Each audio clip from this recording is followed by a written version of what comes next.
people in town, and crazy people in town.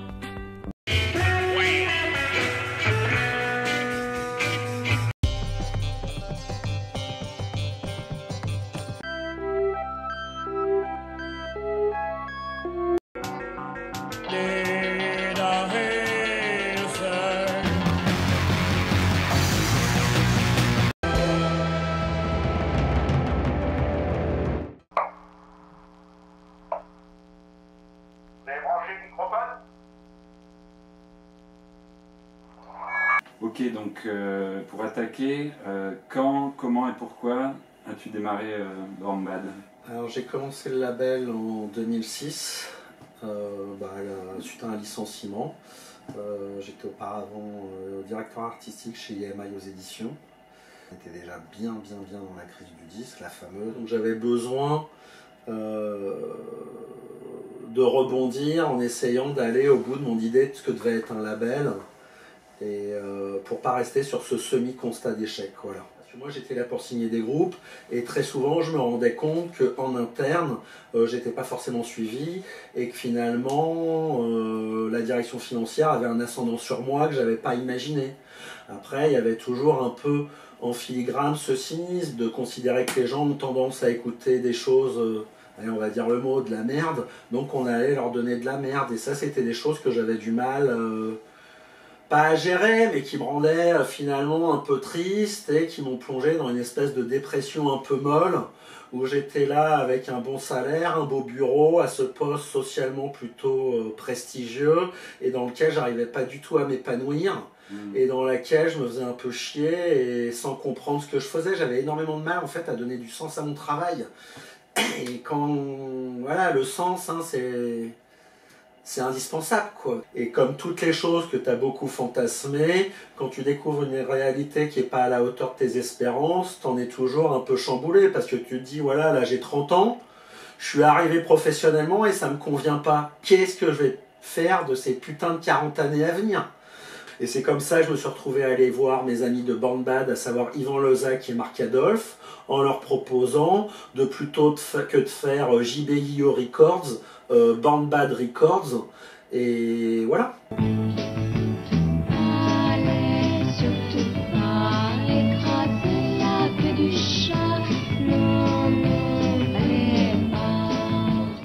Il a pour peu de gens qui a le côté revanchard.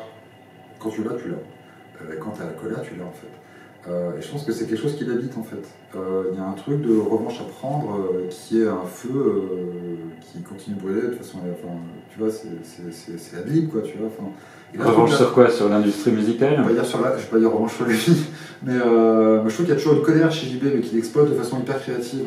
Tu vois, soit colère contre le système, soit colère contre la médiocrité de la concurrence, tu vois, colère contre les grosses majors qui font leur petit business entre elles.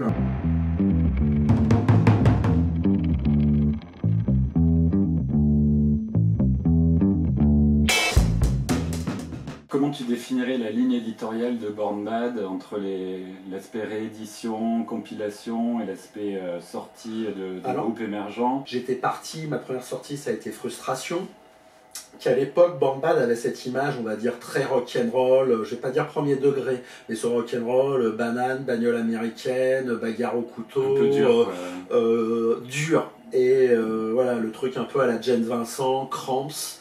Et je me suis dit que les gens allaient évidemment, le média, le public allait m'attendre évidemment sur ce terrain-là, et que ça pourrait être plutôt malin de prendre tout le monde à contre-pied en allant explorer d'autres horizons sonores.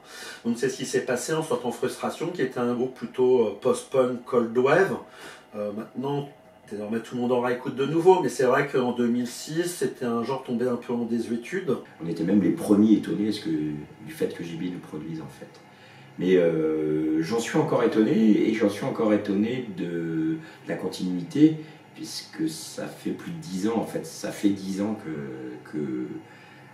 qu'on travaille ensemble. C'est une collaboration qui est assez familiale. Moi j'ai la chance d'avoir dans mon bagage ces 10 années d'expérience en major où j'ai quand même appris mon métier, et puis aussi cette maîtrise de tous les circuits alternatifs puisque je suis un produit des codes alternatifs. Et en général, vous retrouvez dans la musique soit avec des gens qui sont issus de Montserrat, mais qui font leur label de façon totalement autodidacte, le soir en sortant du boulot sans bien savoir ce qu'il faut faire, et donc qui ont du mal à avancer, et avec d'autres gens par exemple qui sont issus des circuits des majors, mais en quête de street cred, on va dire, et qui n'arrivent pas à l'avoir. Moi j'avais ces deux casquettes, donc j'ai pu aller très vite en besogne, et puis pareil, très vite j'ai créé des passerelles, très vite j'ai compris qu'il fallait que je fasse de la promotion, parce que je ne voulais pas...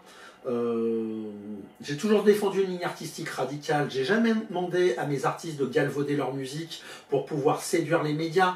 Je leur ai dit, faites ce que vous avez à faire. Plus c'est radical, plus c'est baisé, plus je suis content.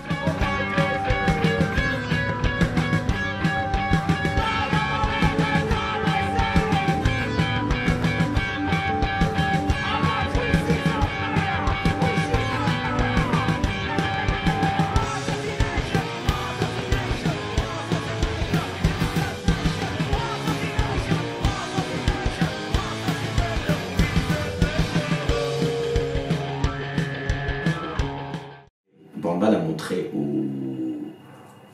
au monde, avec humilité je pense, que les Français on faisait pas que de la merde en rock et en... Qu'est-ce que tu vois le style? Ça va de El Bladzik en passant par Forever Pavot.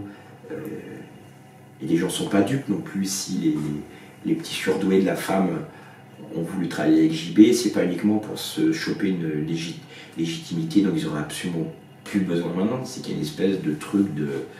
Il y a un apport en fait, il y a un apport. Il y a un apport qui se fait d'ouverture d'esprit.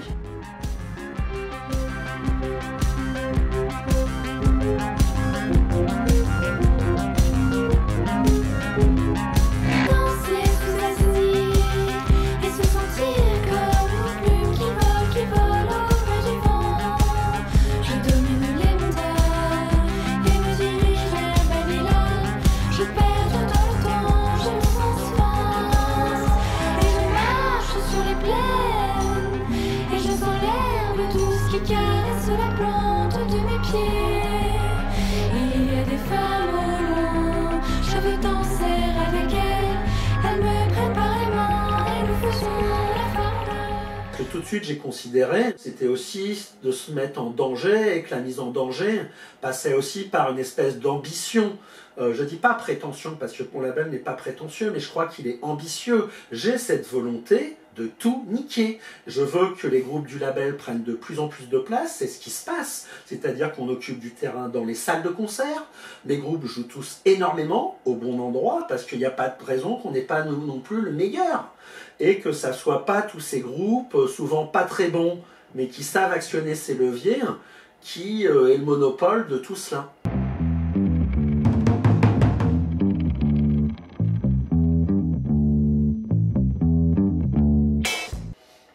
Ouais. Et du coup, comment t'opères tes choix? Par exemple, qu'est-ce qui te fait dire là, je vais plutôt sortir une réédition ou une compile plutôt qu'un groupe nouveau, parce que tu vas recevoir des caisses de démos de groupes nouveaux. Alors de façon pragmatique, c'était au centre de mon esprit qu'il fallait faire et des rééditions et des groupes actuels. Déjà parce que d'une part, je suis collectionneur de disques depuis que je suis adolescent et j'en ai des wagons et des wagons et des wagons, donc ça m'intéressait de valoriser ça. Et moi, ce qui fait la singularité de mon travail de réédition, c'est la dimension française. Donc c'est pour ça que ça me permet d'explorer des contrées musicales aussi variées que la pop, le rock, le punk, le post-punk, et puiser, voilà, et aller explorer les années 50, 60, 70, 80. C'est ce qui fait la singularité de Born Bad, voilà. Et les rééditions me permettaient de démontrer que de tout temps, et quelles que soient les périodes, nous avons eu en France des gens qui ont essayé de proposer des choses différentes et alternatives, qui sont inscrits en faux par rapport aux codes dominants musicaux dont ils étaient contemporains. Et puis c'était une façon de dire voilà, qu'on avait aussi une contre-culture, un underground, et que ces rééditions servaient à attirer l'attention sur tous ces gens, tous ces anonymes qui avaient proposé autant de disques inspirés, créatifs, décomplexés. Aïe, aïe, aïe, aïe, aïe.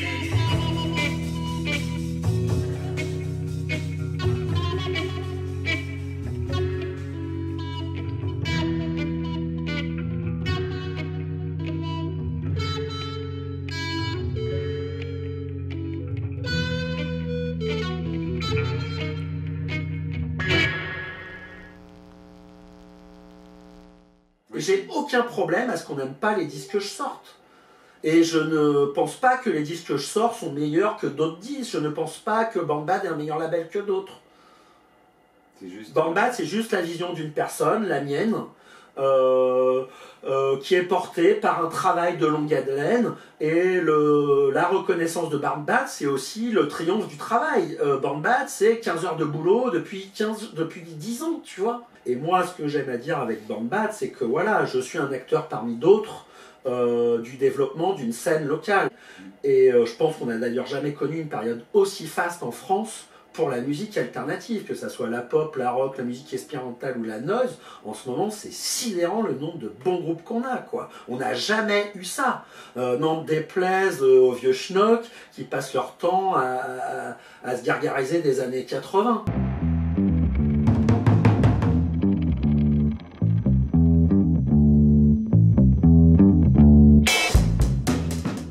Qu'est-ce qui, selon toi, explique le succès de Band-Bad? Le succès de Band-Bad, déjà, il est quand même très surestimé, parce qu'il faut bien vous dire que je reste tout seul avec Clarisse Vallée, qui m'aide à la promo à faire le label, c'est-à-dire que, voilà, on n'est pas grand-chose. Et puis, je continue à avoir un petit boulot malgré tout à côté pour subvenir à mes besoins et assurer un petit socle de revenus. Donc, c'est vous dire que le succès, il est quand même très surestimé. Parce que Band-Bad donne lieu quand même à d'énormes fantasmes, en fait, qui n'ont absolument pas lieu d'être, par celui de la liberté. Et puis c'est bien aussi de faire chier les gens avec leurs certitudes. Moi je suis quand même très très fier de ça, c'est d'avoir et la femme et Frustration sur le même label, d'avoir et Cheveux et Julien Gasque.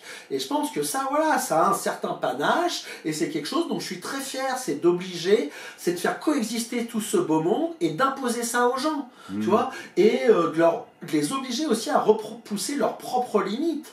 Et remettre en cause peut-être les certitudes qu'ils ont. Il y a énormément de gens qui ont des certitudes en musique. Et c'est toujours très gratifiant d'avoir des gens qui viennent me dire en disant « Putain, quand t'as sorti la compile Chéman, par exemple, et au hasard, putain, c'était vraiment à chier. Et puis au bout de 2 écoutes, je trouve ça désormais génial. » Et là, je me dis, là aussi, tiens, JB, t'as bien travaillé. Et ça me nourrit. Et ça, c'est super.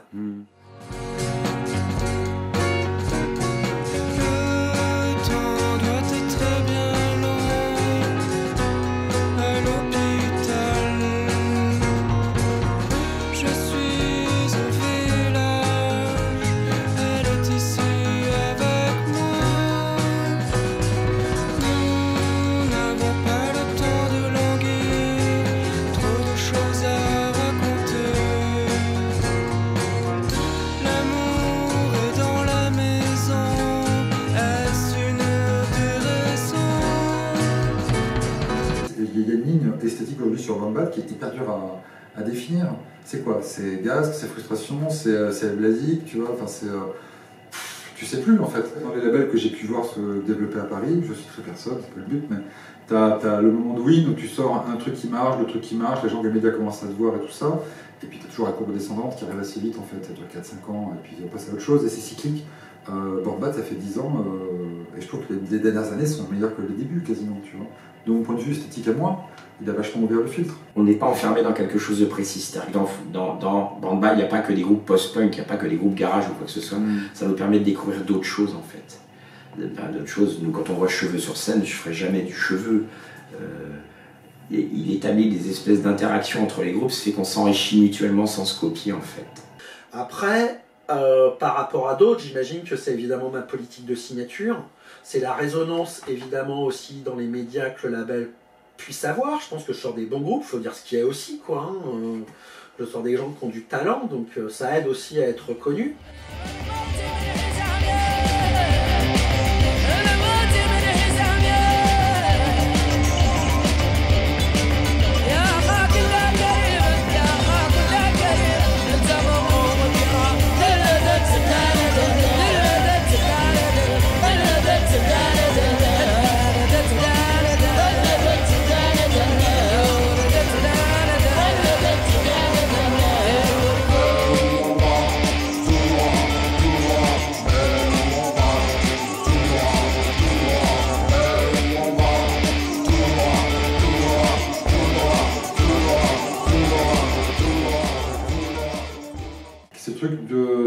Ce truc qui est devenu vachement inculé, qui est devenu une baseline marketing du do it yourself. Aujourd'hui, ça ne veut plus rien dire. Mais JB vient de là. Et on essaie aussi, nous, à notre manière, de garder le contrôle de ce qu'on fait. C'est un peu la philosophie du idiomètre, tu vois. L'indépendance, quoi. Indépendant, ouais, mais ça va au-delà de l'indépendance, parce qu'aujourd'hui, l'indépendance, je trouve que c'est devenu un discours dégueulasse, l'indépendance. Tu vois, la précarité est devenue quasiment un argument de vente. La liberté, alors, si tu préfères. Ouais, voilà, mais c'est plus le côté ni demi-mètre, je t'emmerde, tu vois. Je trouve qu'il y a ce truc-là chez lui qui reste assez fort. Et même lorsqu'il doit flirter avec 2-3 trucs, voilà, il le fait toujours avec élégance. Votre devise, c'est toujours seul le détail compte chez Gonzai? Bah oui, il faut bien. Alors, c'est quoi le détail qui tue chez Born Bad? Le fait que quand JB te parle, qu'il a un peu bu, il te crache dans la gueule, en fait. Ouais, JB, il y a des gens qui sont très très choqués parce qu'il a une espèce de niveau sonore, de morgue, et puis ses célèbres postillonnades et ses reprises d'air qui sont je sais pas ce qui va sortir de Dieu. Des fois, ces mots peuvent des fois dépasser sa pensée, en fait.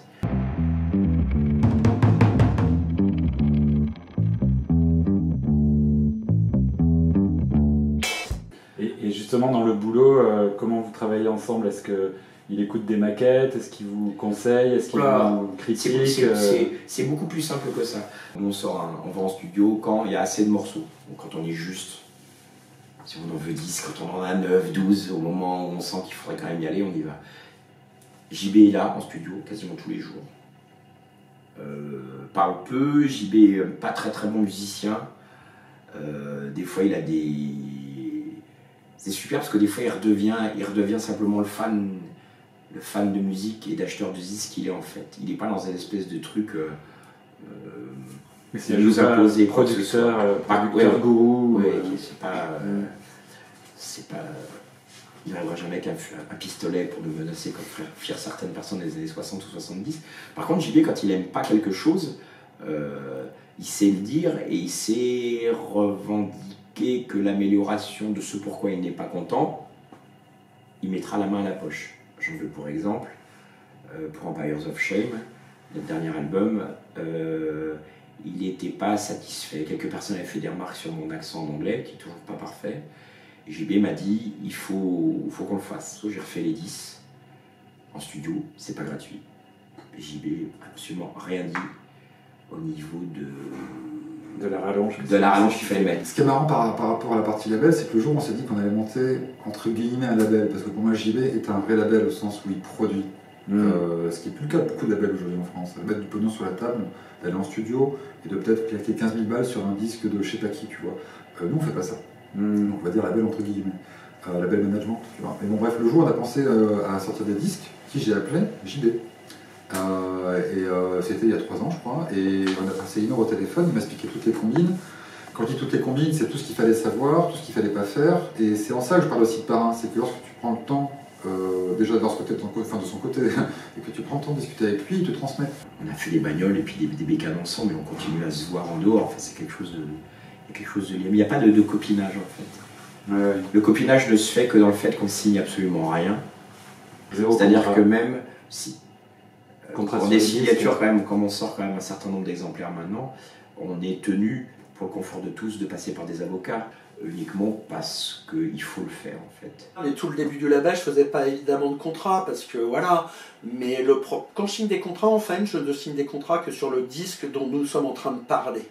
C'est-à-dire que ça, c'est plutôt rare quand tu signes un contrat avec un label, il va te signer pour plusieurs albums, pour être obligé de te maquer. Ce qui peut s'expliquer, parce que souvent ce qui se passe, c'est tu vas bosser beaucoup sur le premier disque, beaucoup sur le second, et le jour où ça commence à rapporter de l'argent, le mec va te dire, mais en fait je vais aller sur le plus gros label, et puis toi tu te retrouves comme un coin à avoir fait tout ce travail de développement et à avoir servi la soupe à ce gros label. Donc ça peut s'expliquer. Moi je considère que, étant éternellement en première ligne, je me vois très très mal me prévaloir d'un contrat pour obliger quelqu'un à rester travailler avec moi.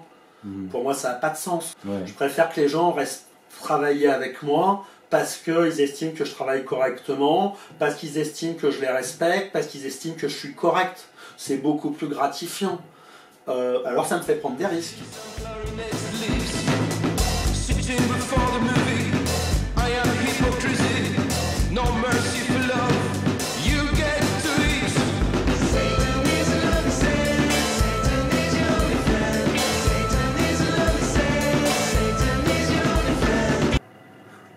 Cannibal, c'est sa nouvelle sortie. Super album. Bah oui, mais l'histoire est encore dingue en fait. Du coup, c'est moi qui ai fait la vidéo de Cannibal parce qu'il m'avait demandé JB.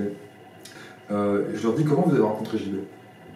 Parce que ça se pose là, musicalement tu comprends, mais tu sais pas comment 4 quadras qui a priori sont un peu sur le bord de la route rencontrent JB, tu vois. Et les mecs me disent, bah, il est venu à la maison, il a débarqué en moto, il nous a fait un dérapage dans la cour, on a mangé des choucroutes, et puis il a dit que c'était super, il a dit, allez, non, c'est parti, let's go pour le succès, tu vois. Je sais pas si ça fait ou pas. Mais le simple fait d'avoir cette image de JB qui dévole en moto pour manger de la choucroute avec Cannibal. Je trouve qu'il y a ce truc-là de héros de bande dessinée. Moi j'aurais eu 25 ans à la période des jeunes gens modernes, j'aurais été pas un jeune gens moderne, moi j'aurais été dans une DS avec mes potes et on aurait couru derrière les jeunes gens modernes avec des baramis pour leur mettre des coups dans la tronche et leur piquer leur pognon. Dans la collaboration avec Agnès B, un des points d'orgue évidemment, ça a été tout le travail fait autour des jeunes gens modernes avec la sortie des 2 compilations. Et puis tout ce travail que vous avez fait pour réhabiliter cette scène et dont j'étais partie prenante à travers les disques, quoi. Il y a eu aussi toutes les mises en écoute, le travail de Yann Lemarec qui s'occupe de l'identité sonore. Avec le kiosque, vous m'avez acheté des disques aussi, de façon systématique, qui ont été vendus dans les magasins. Et voilà, en cumulé, ça fait des chiffres de vente qui sont coquets. Au quotidien, ça m'aide. J'ai été booké sur plusieurs soirées aussi, avec des cachets de DJ qui étaient très honorables. Et qui font du bien au quotidien quand on est dans des économies aussi précaires. Avant même que nous collaborions, moi j'ai toujours été admirative d'Agnès B, de ce rapport aux arts. J'adore, enfin voilà, elle m'impressionne quoi, vraiment, réellement. Et c'est simple, c'est utile et fait en toute humilité. Et puis voilà, même à travers ses goûts, je me sens tout à fait en face, quoi. Je me retrouve tout le temps.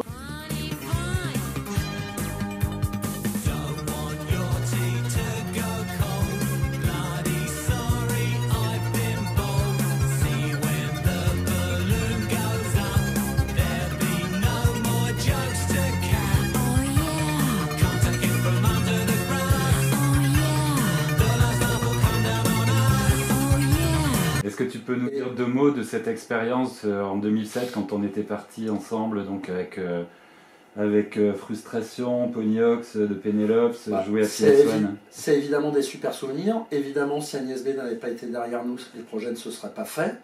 Donc voilà, on est reconnaissant et c'était super. Est-ce que tu as eu des retours derrière par rapport au concert de Frustration? Je sais qu'ils avaient trouvé des dates en parallèle dans voilà, il y a eu d'autres concerts et ouais, c'était super, c'était la première fois et l'unique fois d'ailleurs, ils y sont pas retournés que Frustration a joué aux États-Unis. Ouais. Donc c'est pas rien.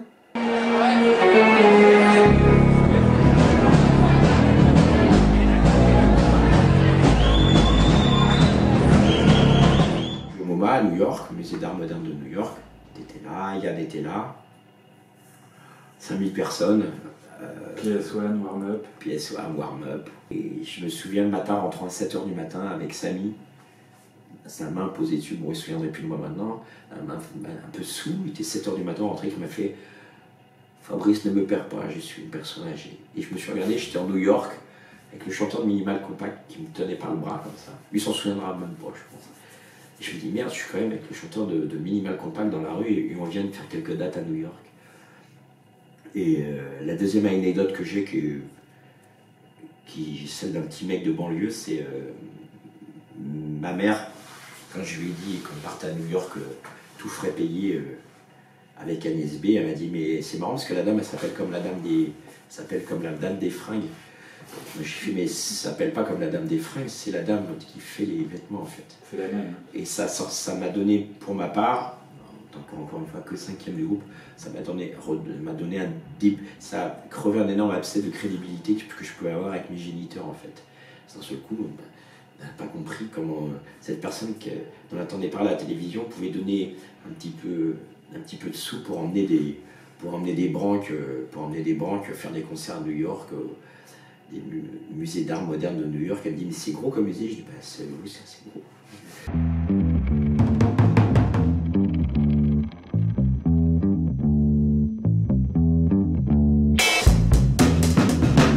reçois un disque Born Bad, bah, je suis désolé, en comparaison égale entre un disque Born Bad et un disque Sony Music, moi j'ai toujours joué le disque Born Bad en premier, tu vois, c'est-à-dire que le contenant devient presque plus important que le contenu, au premier coup d'œil. Mais tout ça, ça tient avec un homme et qui, je pense, a rapidement su se démarquer même visuellement par rapport au travail d'Elzo, mais pas que d'ailleurs, tu vois, il y a plein d'autres mecs avec qui il a bossé.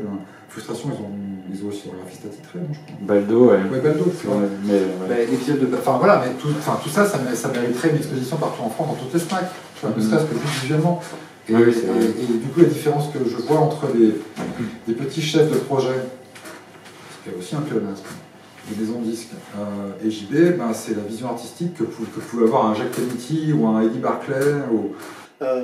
Là, voilà, ça c'est moi, c'est vrai que je suis partie prenante sur toutes ces questions de pochettes, d'affiches, mais je suis une vraie force de proposition. Ouais. Oui, voilà. Et donc, il y a tout un nombre d'artistes avec lesquels je travaille de façon privilégiée, Baldo, Camille Lavaux, les Bazookas, et bien évidemment Elzo Durt, qui est omniprésent au sein du label. Tout ce que je génère comme projet à mes côtés, enfin tu vois, il y a d'une certaine façon, il est toujours lié, et puis moi c'est pareil, sur quand même la plupart de ces projets, je suis extrêmement lié à ces trucs, enfin tu vois, et puis il me fait confiance. Et, ça fait combien d'années que vous bossez ensemble? Je dirais 2007, je pense. 2006-2007, qu'on s'est rencontrés. Ça fait une dizaine d'années, quoi. Ouais, une dizaine d'années, ouais. Ouais, oui. C'est le début de Born Bad. Ouais. Est-ce que Born Bad serait devenu Born Bad sans Elzo? Du point de vue labellisation, du point de vue inconscient, je suis pas forcément sûr, tu vois. Et là-dessus, il a eu du flair, parce qu'il a repéré très tôt. Elzo est quelqu'un de très proche des groupes de la bande, de beaucoup de groupes de la bande, de Frustration en particulier. On est fan de son travail et il est fan de ce qu'on fait aussi, enfin tant plus que d'autres groupes, mais il est fan de ce qu'on fait aussi. Il est dans les premiers acheteurs de nos disques. Il y a une patte Elzo Born Bad qui à un moment donnera un truc identifiant. Alors, on s'est rencontrés à Bruxelles. Moi j'avais déjà été interpellé par ces affiches. Et c'est vrai que ces affiches à l'époque avaient fait l'effet d'une bombe. Parce qu'on était, c'était il y a plus de 10 ans. Et à l'époque, c'était un peu tombé en désuétude. Et puis c'était ces affiches extrêmement ambitieuses, extrêmement travaillées. Parce que c'est des heures de travail sur chaque affiche. Donc plus personne ne s'embêtait à faire des affiches aussi complexes. Et puis voilà, ça a été le début d'une amitié dans un premier temps. Et puis après, voilà, d'une relation professionnelle. Sans fin. Lui aussi était débutant, moi j'étais débutant, et nos deux destins se sont retrouvés ainsi liés, quoi. Et c'est pour ça que Born Bad, qui est en train de franchir un nouveau cap en devenant éditeur de livres, j'édite mon premier livre, voilà, ça a été tout naturellement et évidemment un livre en forme de rétrospective de tout le boulot d'Elzo.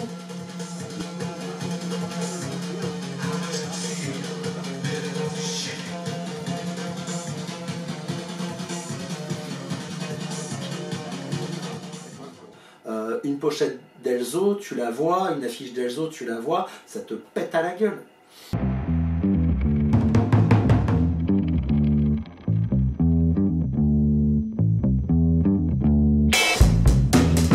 Comment tu aimerais que Born Bad évolue dans les prochaines années? J'aimerais quoi? Qu'est-ce que j'aimerais qu'il change rien en fait. Parce qu'en fait, il change déjà tout le temps. Tu vois? JB peut arrêter Born Bad comme ça. Et il le sait, il n'en a pas envie, mais il peut vraiment l'arrêter comme ça. Personne n'étonnerait personne. Si un jour il sent qu'il pourrait se vendre ou quoi que ce soit, vendre son âme, il arrêtera complètement. Et moi, je suis persuadé que ce que je fais est extrêmement fragile et que ça peut s'arrêter du jour au lendemain, vraiment. Donc je me mets une pression tout le temps. Et la pression, c'est pas bon pour les artères, mais c'est bon pour avancer et c'est bon pour rester motivé. Moi, je n'économise jamais. Je suis à Burn tout le temps.